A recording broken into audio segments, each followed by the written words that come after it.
Good afternoon and welcome to this special edition of In-Depth School and Community, a topical show that features major issues confronting our schools in the Upper Valley and, of course, more specifically, those in Hanover, Norwich. I'm here at Hanover High School and I'm with our wellness coordinator, Ms. Jen Quevedo. Welcome, Jen. Thank you.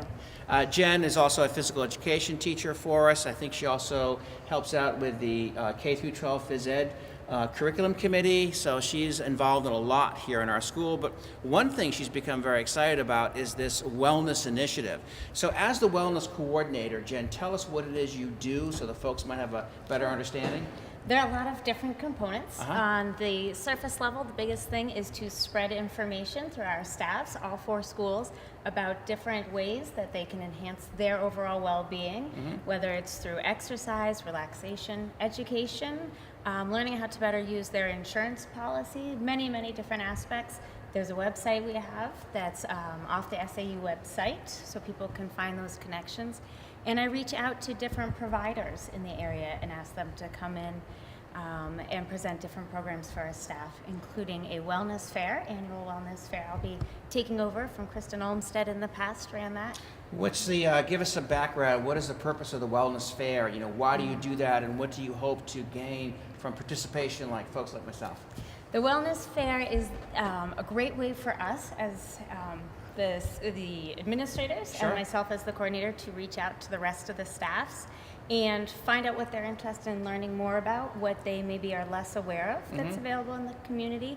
So it's everything from what insurance companies offer as promotions, like the educational and the assistance programs, right through different Pilates instructors, meditation people, lots of different resources promoting the Upper Valley. So that's a good point. So what you're saying is there's a wide gamut of activities and opportunities available for staff. So we don't want folks to think this is just physical education kinds of things. So there's, as you say, the basic general wellness principles such as hydration, sleep, vegetables, fruits, all of those things. Now, Jen, you have an actual portfolio or manuscript that you've put together that sort of outlines what those major component areas are. So folks like myself and others could look at that and have a better understanding of the kinds of things we should get ourselves involved in for a total wellness program. Yes. So now let's speak, before we get to the actual challenge itself, which I know you're excited to talk about, can you just tell me what kind of a response have you had from folks in terms of, you know, doing the fair coming up and the fact that people are interested in, as you mentioned, Zumbas or Pilates or other kinds of offerings that you have coordinated on behalf of our staff here at the buildings? The responses are really positive. It's great. We try and offer a wide diversity of different courses. Like I said, whether it's more about nutrition or more physical activity. We have a meditation session going on. So really trying to look at the whole range of what makes a person well. Like you said, it's not just being physically active. There's the occupational wellness. There's emotional wellness, all these other components. So we have tried to break it down, and that will lead right into the challenge, so I won't go too much into it, but break it down to help people think about it's not just going on the treadmill for 30 minutes. That alone won't make me healthy. Excellent point. So let's speak about, there's 2 challenges, and I think, you know, one obviously was a precursor to the other. So let's talk about the one that you designed. I think it started in November, and it was the 5-week challenge. Right, so we were lucky, the New Hampshire Interlocal Trust, folks, gave us this concept to work with, and we distributed that and got site advocates at each one of the buildings. And they went then to the different staff members and helped to enlist them. And that was the 5-week program that was sort of stepping stones. 1 week you focused on hydration, 1 week on getting 7 to 9 hours of sleep. And what kind of response did you get for that? Phenomenal, phenomenal. Just great responses. High retention rate, people were really pleased. And more than just the numbers of how many people participated, But you also followed up with all these folks. You were sending out stuff on a weekly basis and sort of keeping people on task. And the really nice thing was the feedback. People were really coming to their own conclusions of, I didn't realize how little I was drinking water, how much I take for granted, these other things. So lots of great self-reflections. And so, as a result of that, we then sort of launched this new Administrators Wellness Initiative. Can you talk to us a little bit about that? Very exciting. You came to me with the idea of this is going so well, let's not stop now. Yes. And it lined up perfectly with the start of the new year, the new semester, all these new beginnings. Right. So we're looking at 10 weeks, as you know, and we've brought many of the components that were in the 5-week challenge into this one. And we've stepped it up with asking people to track those each day. Yes. And either challenge themselves to keep making progress from their own baseline, or if they want, they can follow the administrators, pick an administrator and try and keep up. Michael Peen in particular has been tweeting how many points he has, and Amanda Yates as well. Yeah, that's great. So those who like the challenge piece can go that route. Those who just on their own want to see what could I do to improve my health can be looking and saying, I'm not getting enough sleep. I thought it was just once or twice. It's actually 5 days a week. I only get 5 hours of sleep. So. I know. Now, there's a certain serendipity that's occurred here. I know that when the challenge first went out, the administrators and Tom Candon, the chair of the SAU board, were very excited about this. There was all kinds of commentary back and forth through the emails, through conversation. I know Tom himself received 20 to 30 phone calls and emails from well-wishers in the community, hoping that he would do well in this administrator's challenge. So it really has taken off in terms of getting some excitement. And I think folks are really interested in tracking their administrators and seeing how well they do with the program.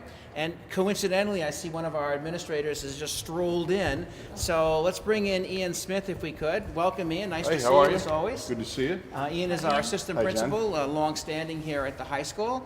And Ian, we were just talking about the fact that there's been a lot of interest and notoriety around this program. Tell us about your interest and how you came to be participating. Well, I was going to ask Jen, what does it mean to be fit? That's what I struggle with. I'm under the illusion, I think, that I'm fit, but I'm not sure I meet that criteria. It's going to be a different definition for everybody. So depending on your personal goals and where you are in your life process, it's going to be very different. The baseline would be able to do activities of daily living without risking injury. That's pretty straightforward baseline. Most of us look to get a little beyond that. Especially as we look towards our long-term lifeline, to be able to do activities we enjoy, not just activities we have to do. But well, you're raising an important point. And on a serious note, Ian has a knee replacement. And so with that, he has certain restrictions and limitations. But yet at the same time, I'm sure there's lots of folks out there who have other kinds of issues that they have to deal with. And so Ian is looking at this program as an opportunity to not only make sure that the knee rehabilitation goes as well as it can, but he's also looking for overall health and wellness. And I think, as you've pointed out, there are certain things that he can do and can't do, so he doesn't put himself in any kind of a jeopardy situation. Exactly. So it's the whole person wellness, not just the physical aspect. And even within that physical aspect, modifying what your concept of is fit for you, and then taking it to the prevention level is great. So preventing re-injury as well as preventing diabetes, cardiovascular disease, those things we hear about in the media so often. So I have a natural weight, I believe. I have a natural weight, and it's something I think about every morning when I get up. I don't weigh myself every day, but I think I weigh, I don't want to reveal too much, but I'm 250 pounds, whether I focus for any period of time or over the holidays where I might consume more than I probably should. So I'm not overwhelmed with the number. It's more of an intangible feeling of whether I'm fit. But you bring up another good point, Ian. You say, okay, so maybe my weight somewhere fluctuates around 250, and maybe in your case you say, okay, if I could lose 5 or 10 pounds, great. You now switch over to Bill Hammond. Now Bill Hammond says, but Frank, I don't want to lose any more weight. I'm as low as I can get. So it's not just about weight loss. It's not just about how many push-ups or sit-ups you can do. There's a whole range of activities, and you have to evaluate that. Jen, help me out here. From your own personal point of view, what's in your best interest as you move forward in the program? Right. And the way the research really is leaning now is a shift for some of us to realize that what is believed at this point is a person who is fit and maybe carrying some extra weight probably has fewer health risks than somebody who is thin but not active. So again, looking at the weight, looking at your waist size, to certain populations that may be important, but for our challenge, it's not at all the focus. And we want to look at, you're an administrator, you've got a high level of stress. Are you able to You have a high level of stress, home, is that right? take off the shoes and leave the worries in them, or are you somebody who brings them home and you're up all night worrying?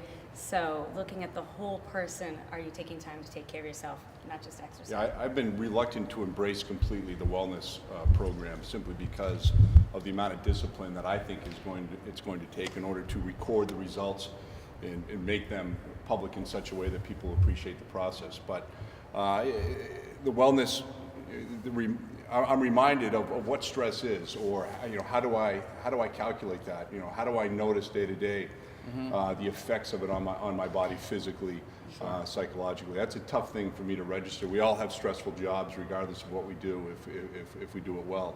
So I think I underappreciate the impact of stress on my physical health. And that's a Maybe big hair thing. loss. I don't know. That's a big thing Dr. Bass and I looked at was, it's not just about, are you logging it? It's that, oh, I was supposed to log it. Why was I supposed to log it? Because I am supposed to be internalizing.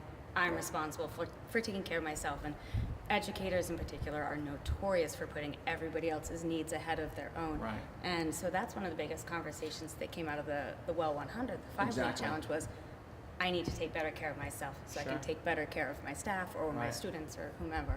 Well, I know that another one of our administrators has just wandered in, and he's probably just coming back from a 5-mile run, and I know he's created some controversy among the group here. So welcome, Mike Lapine, principal of Richmond Middle School. Thanks so much for coming. Frank. Hi, Jen.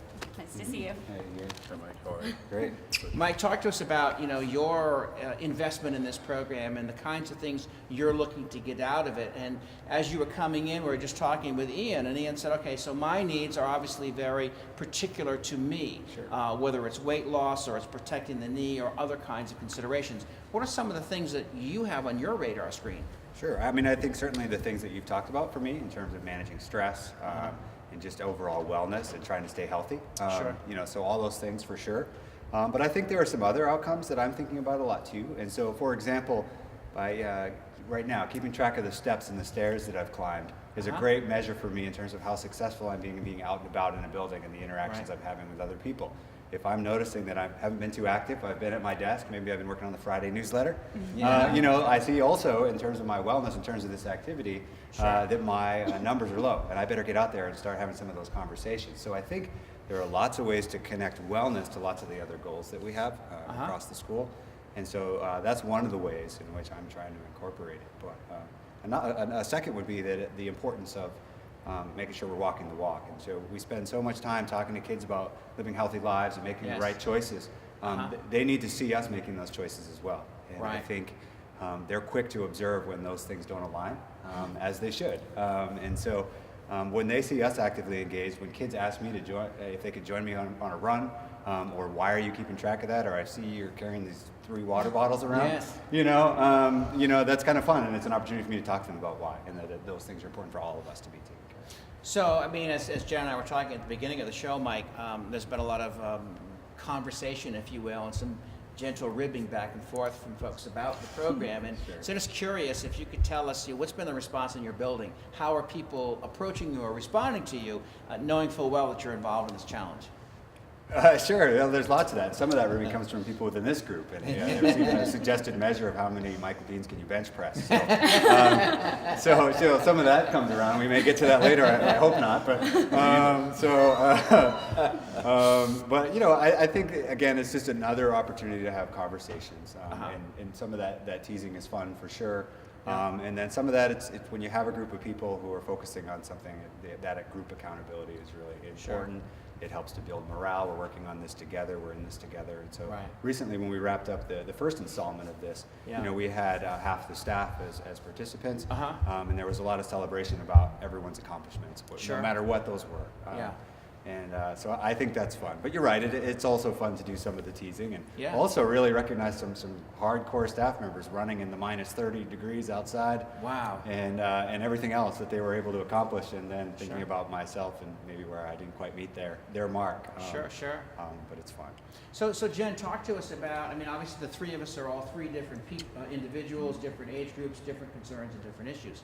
But from your point of view, what is your goal out of this? Let's assume that, we all do well with the kinds of goals that we're looking for on an individual basis. What does it mean for you in terms of the whole staff moving forward? My biggest goal is to continue the SAU's wellness initiative, which really breaks down to helping our staff and therefore the trickle effect to our students and also the parents in the community keep their personal well-being in their daily lives, not having it get backburnered. And that really helps us as educators to have enough energy to be totally on when we're around our students, that we're rested, that we are hydrated, all those things. And the other piece that would be really great, we're hoping for, is as we continue to get our staffs taking better care of themselves, we will use our insurance less, and the less we use our insurance as employees. Granted, of course, we want to use it if you need it, but if we aren't making those regular doctor's appointments for things that might have been preventable through better preventative care, then we hopefully also see some reduction in insurance. Mike? I think that related to that, for me, I was thinking about this on the way over. Part of what you get through living an active and healthy lifestyle is that resilience to bounce back from illness and to come back from injury. And so, one of the outcomes for me wouldn't be necessarily how many single sick days that a staff might take, because that can be a proactive way to respond to illness or injury, but how quickly they're back. And my thought would be that if we really are able to develop this program more and continue to see staff focused on wellness, we're going to see those absences shorten, because I'm able to recover that much faster. My body's ready for this fight, whatever it might be. Absolutely. And so, right now, as we look at, the numbers of students and staff who are sick, there's a lot of things out there. I think were we all able to commit more to the sleep and to the water and to all those aspects of wellness, we'd probably be back faster. Yes. Right. And I think a peripheral benefit we're looking forward to that we've seen from the Well 100, the 5-week challenge, was the communicating. People are getting together to go exercise together. They're getting together to go to a nutrition class. And just having that ability to just say, oh, you're involved in this wellness challenge, so am I. Let's meet and go jog Ockham Pond, or let's meet and go to this nutrition course at King Arthur, or whatever it is. So people are making those connections, and having that collegial support is so important. So that's great. No argument. I think, I was just thinking of you because you've gone out golfing with a group of other administrators last spring, and it's something you hadn't had a chance to do for a long period of time because of the knee. And now that you have the rehabilitated knee, you're now in a position to be able to do things like golf. And so you're expanding beyond just, again, I think as Jen pointed out earlier, just the physical exercise component, but getting into an actual routine that's both pleasurable as well as healthy.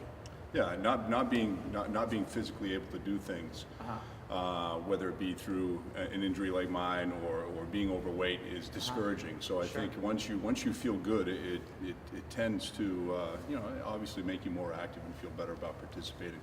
The mindfulness program that we have that I know is coordinated district-wide, but here in our school, it's something that I wouldn't have thought about participating in 5 years ago. But now I'm interested in doing things, in taking risks with my fitness, in doing a yoga class where I wouldn't have otherwise. But there's a critical mass of folks in the district doing that, and it makes you feel like these are worthwhile pursuits, and you should allow for time after school, and even perhaps during the day when you can, as long as it doesn't interfere with what we're asked to do, where we can take that chance, and because it's a focus of the school, of the district. You raise a really important point, and Mike, you were involved in that Leadership Institute this summer with the Tuck School of Business, and I know what Ian just talked about came up in your sessions, the issue of being able to carve out time during your day when you're not on the fire brigade, where you have a chance to just quietly, in a sense, put your feet up on the desk and say, what if?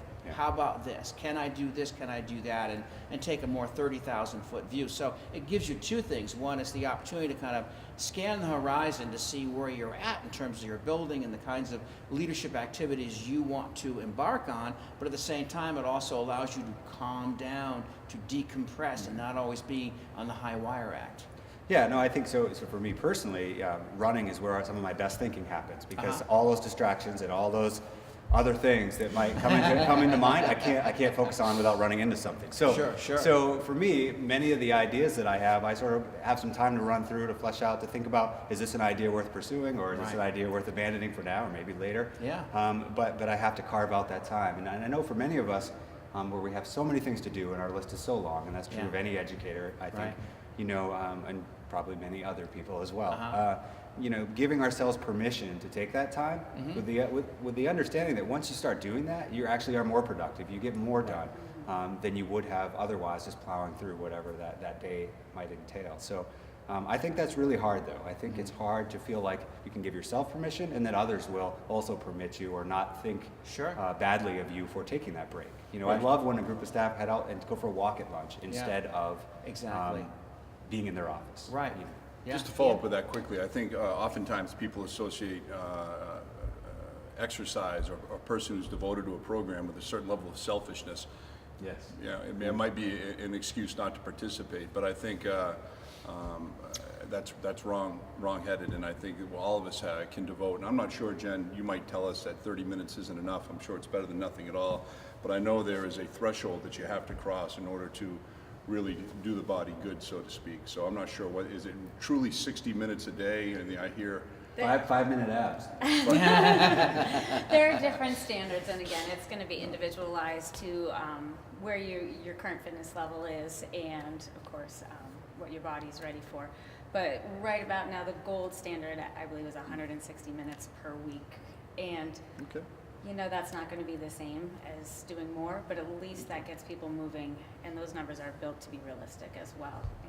So the way this challenge is working is you get points for every 10 minutes you do, up to 30. Right. And if you're doing more than 30, that's great, but we didn't want to encourage people to go beyond what their bodies were ready for. Yeah, I just want to pick up on that point because that's something that, you know, we've talked about privately, but I think it's good to let the folks know as well. The fact that Jen is making us track everything on either a daily or weekly basis forces us to be conscious of what we need to do and to stay on top of it. As all of us know, when you do those New Year's resolutions, you know, it's great for 2, 3, or 4 days, and then, you know, suddenly it's like, oh, this gets in the way and that gets in the way. And then you'll be the first one to tell us after a week or so, you want to go back to the gym, it's like, oh my gosh, the pain. It's like, I just don't have the initiative and the desire to want to do it. So when you keep bombarding us with emails about, have you done this, have you done that, it puts us on alert to always be conscious of the fact this is a daily exercise. And by exercise, I mean the hydration, the fruits, the vegetables, the sleep, all the stuff that you talk about. And it keeps it ever present in our minds. And I think that will make the difference in terms of how successful the 10-week challenge is. But I think the other point, and I'll go back to what you said, Mike, is, and dollars and cents come into this. Because if everyone plays along according to what Jen has asked us to do, the likelihood is that your number of people who are out because of sick or health-related issues is diminished significantly. So now your substitute rate goes down. You don't have to pay for as many subs. You also have greater continuity in the classroom because the teacher of record is there on a more often basis, and I think that's important. So you're saving money, you're getting greater continuity, the students are probably going to get greater performance. And the last thing you pointed out too is, as a teacher or an administrator, when you have more energy, when you feel more resilient, when you feel like you have an extra bounce in your step, you're more productive. You get more things done. You have more energy to deal with, as Ian has to, all kinds of varying issues, which sometimes may not be that pleasant, but you're in a position to be able to deal with them in a much better frame of mind than you would if you don't have this program behind you. Ian, you want to talk a little bit about some of the kinds of stresses you have to deal with without getting into too much detail? Well, I'm no different than anybody else, but we do have issues here that essentially that's what I'm paid to do, to facilitate the school day. So we have misbehaviors. We have people who don't treat each other well. We have parents concerned about their kids, whether it could be has to do with academic integrity violations or how they're being treated by other folks. And so it's keeping open communication with both students and families, establishing relationships with teachers such that all parties feel comfortable coming to talk to me about these things. But we're lucky that we work in this school district, so my job is different than people who have the same position elsewhere, but still a busy job nonetheless. But by not dealing with the misbehaviors that could be more frequent, I'm able to get into the classroom. I'm co-teaching a class with an English teacher for the third year in a row, and so it allows me to spend my time focused on student learning rather than student misbehavior. Which is good. Excellent point. I'm sure you'll agree, Jen. So the mindset that Ian has because of the program, the mindset that Mike has because of the program, gives them more impetus, more energy to want to go out and be a part of the school on a more regular basis. So you're going to see Mike around the building a lot, in and out of classes, talking to folks. He has the initiative, he has the desire, he has the energy to be able to do that. You're seeing Ian now dealing with folks in a much more opportunistic way, a much more positive way. And so he is now, as he curtails a lot of the issues he just talked about, it gives him the opportunity to now co-teach a class, go visit other classes, be involved in other kinds of discussions. This all, again, feeds back to the issue of generating the energy, the health, and the wellness. And it's about your outlook on things, certainly, that helps put you in a position to be able to do this. Right, and that's known as occupational well-being and also the social well-being that you were discussing earlier. And those are components of overall well-being, which comes back to your original thought of let's not just look at going to the gym, which is that feeling of it's not selfish because you're not just exercising, you're bringing friends, you are doing this for the greater community so we can all be at our best, take the best care of each other and our students. Now I know, Jen, a quick sideline here, so when we sent a note out to all the staff, the note mistakenly got sent to the entire community. And so I understand you have about 30 to 50 people who have contacted you? Right, we have at least 50 people signed up, and wonderfully, blessings come when you least expect them. Many of them are parents, and even some have enlisted their students. We'll see how that turns out. But parents, husbands and wives, and just one or the other, and from that there's been a great trickle effect of one parent saying, can my other friend join on as well? So it's spreading. It's fun. Yeah, I think for our point of view, obviously, as you've already heard, there's some nice banter between administration about the program, and teasing about how many Mike Lapines Ian can bench press. But I mean, you're also getting this at the board level because Tom Cannon is involved, so now there's some gentle ribbing back and forth between board members about how well Tom's doing and what it means. And I know he was getting a lot of razzing about the Christmas parties and will he be able to participate because he's in the Wellness Challenge. But again, it's all in good fun, and I think it's all to promote this whole greater idea of wellness. And again, I keep repeating that because it's important. It's not just about physical activity. It's about all of those components that you have mentioned. And I think it's important for folks to realize that when you embrace this in that kind of a manner, you're getting the most positive benefits you can. Absolutely. So it'll be interesting to look at the data at the end of the year, yes, at some level, to see if there's anything significant between the number of days missed between this year and last. Well, I mean, that's a great point. And so there's, I think, 3 levels of data that we're going to generate. One, we have our own level of data. So how did we do in terms of weight and strength and flexibility and all the different measures that Jen has set for us. So that's a personal issue for us. Then you have the secondary issue, how many times have we been out of school? So what is our participation rate in terms of being in school on a regular basis?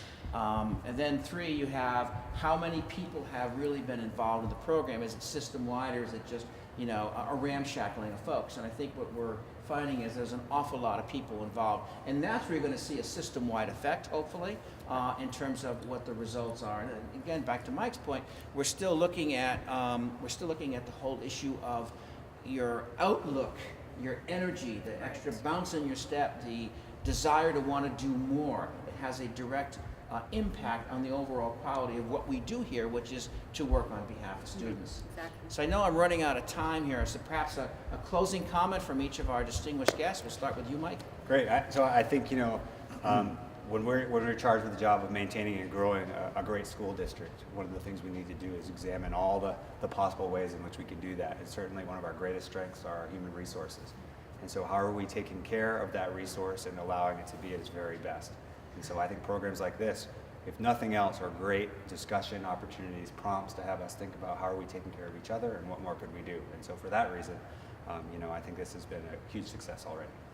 Yeah, for all the things Mike said, but it's exciting that the SAU has taken an interest now more than ever in the well-being of their employees and giving incentives to exercise and to take care of yourself. So hopefully that will continue. Thank you.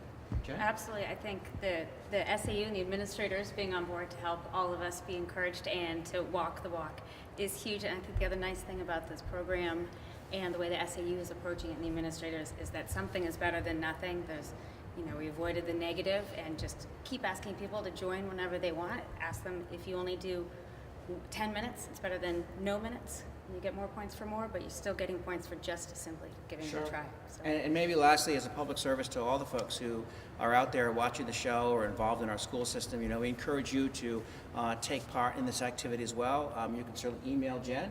I mean, she's only one person, but I'm sure she'll try and get back to you in terms of things that you might want to be able to do. And then lastly, I'll say this also helps us as a school system because, help me if I'm not correct here, Jen, but the health insurance folks from the trust will actually decrease our rates, so there'll be actual savings in what we have to pay for health care for our employees if our incident reports go down, which we think they will. Right. So as we create that culture of taking better care of ourselves, and we don't need as much insurance, they'll stop charging us for as much. So Well, maybe that's a good way to end the show.